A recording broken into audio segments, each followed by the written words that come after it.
সৎ ছোট ভাইকে গঙ্গায় ফেলে দেওয়ার অভিযোগে গ্রেপ্তার পলাতক দাদা। একাধিক জায়গায় আত্মগোপন করে থাকার পরও শেষ রক্ষা হলো না। শেষ পর্যন্ত পুলিশের জালে পলাতক অভিযুক্ত সুমন দত্ত নামে পলাতক যুবককে গ্রেপ্তার করল নবদ্বীপ থানার পুলিশ। বুধবার রাতে নির্দিষ্ট সূত্রে খবর পেয়ে অভিযান চালিয়ে অভিযুক্তকে নবদ্বীপ স্টেশন রোড এলাকা থেকে গ্রেপ্তার করে পুলিশ। বৃহস্পতিবার দুপুরে একাধিক ধারায় মামলা রুজু করে ধৃত সুমন দত্তকে নবদ্বীপ আদালতে জুডিশিয়াল ম্যাজিস্ট্রেটের এজলাসে পেশ করে তদন্তের স্বার্থে 7 দিনের পুলিশি হেফাজতের আবেদন জানানো হয়। পুলিশের আবেদনের ভিত্তিতে বিচারক 7 দিনের পুলিশি হেফাজত মঞ্জুর করেন। অপরদিকে এই ঘটনায় ষড়যন্ত্রে লিপ্ত থাকার অভিযোগে গত রবিবার রাতে কালনা থানার সাতগাছিয়া গ্রাম থেকে পলাতক অভিযুক্ত সুমন দত্তের বাবা মোহন দত্তকে গ্রেপ্তার করেছিল পুলিশ।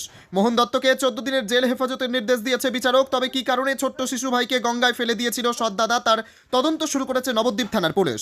তবে এখনও পর্যন্ত নিখোঁজ শিশুটির সন্ধান পাওয়া যায়নি। তার খোঁজে তল্লাশি শুরু করেছে বিপর্যয় মোকাবিলা দপ্তরের কর্মীরা।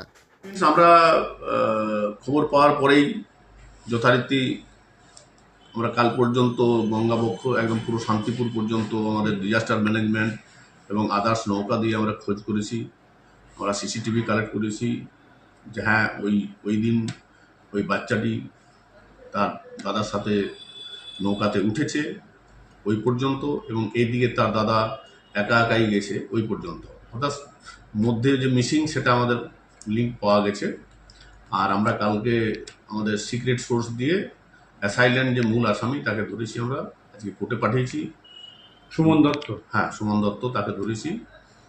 আর আমরা তাকে 7 দিন রিমান্ড প্রেয়ার করে কোর্টে পাঠিয়েছি। আমরা খোঁজ করছি, এখনো পর্যন্ত মিসিং বাচ্চা পাওয়া যায়নি।